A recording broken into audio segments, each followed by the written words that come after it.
Hello, Sagittarius, Sun, Moon, Rising, Venus signs. Kamusta kayo? Sana po nasa mabuti kayong kalagayan. Welcome back po sa Star Tarot. Kung bago kayo rito, welcome din kayo. Thank you sa inyong support. I truly appreciate it. God bless you all. Sag, pauna mensahe ninyo. We have Road Runner. Keep your sense of humor and don't take things so seriously. Ayan. Haluan na lang naman din ninyo ng humor, no? Maging masaya pa rin kayo kahit medyo mahirap-hirap siguro ang inyong sitwasyon. Kailangan natin na balansehin lang din ang sarili natin para hindi tayo malunod, no? Sa kaseryosohan ng kung ano man ang bagay na inaasikaso natin. We need also to inject, no? Some humor, okay?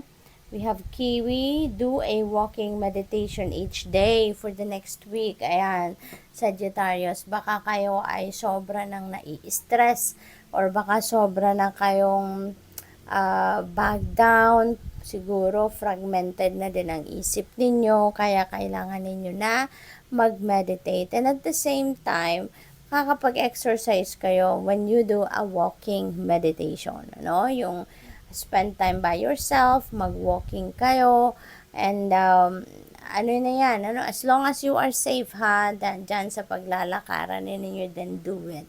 Otherwise, kung hindi kayo safe, or hindi naman ninyo yan dating ginagawa, no, then don't do it. Kasi, ibig sabihin, ay hindi yan na mensahe para sa'yo. So, use your own judgment and discernment dito. Hindi lahat ng mga mensahe sa mga readings natin ay makaka-resonate para sa inyo, okay? Doon sa mga hindi nakaka-resonate, then leave it for someone else, okay? Kung hindi applicable sa inyo, wag ninyong ipilit sa sarili ninyo, okay? What else? We have Goose, take time to rest and recuperate rather than continuing striving. Ayan na nga, Sagittarius. Kaya kayo, iniimbitahan na mag-meditation kayo, na mag-walking meditation kayo because maybe you need some kind of physical activity, no? Simply by walking, yung ganon. At nakakatulong din yan na makapagpalakas ng inyong katawan, ma-maintain ang inyong magandang kalusugan, at ngayon iniimbitahan din kayo na magpahinga din kayo, no?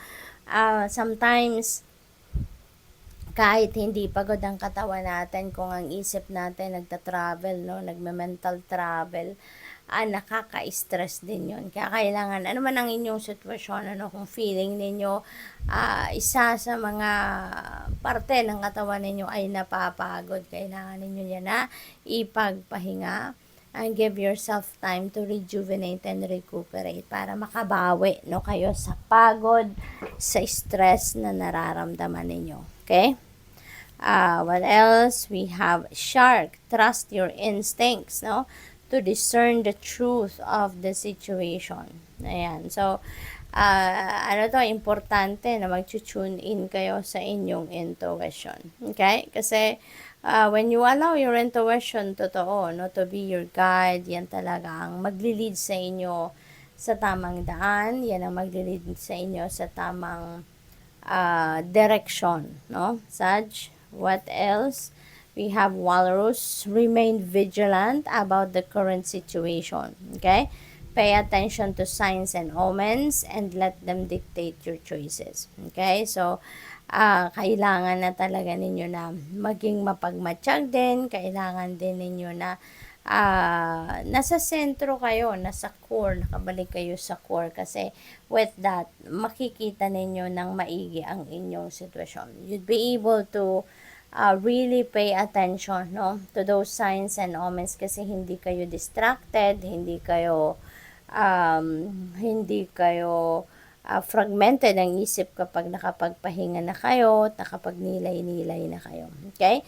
So, merong guidance ang universe sa inyo, no? You're being sent signs and omens, no? Kaya pay attention to that, at kung hindi rin naman ninyo naiintindihan or hindi ninyo alam kung anong ibig sabihin ng mga signs na pinapakita sa inyo ng universe, may sagot po dyan ang Google po, no?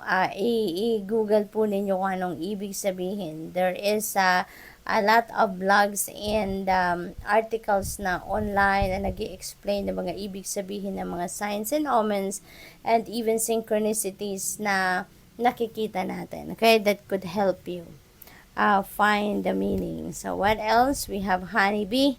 Let compassion and forgiveness be your top priority in this situation. So siguro mayroong sitwasyon na kailangan ninyo rito ng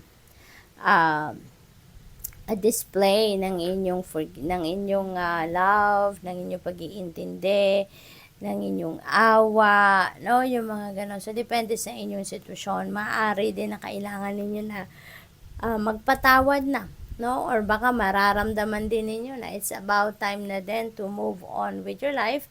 Kaya maaaring maiisip nyo na din na it's about time na to forgive, no. So what else? We have unicorn. Indulge your creative, imaginative, and magical side through some form of artistic expression.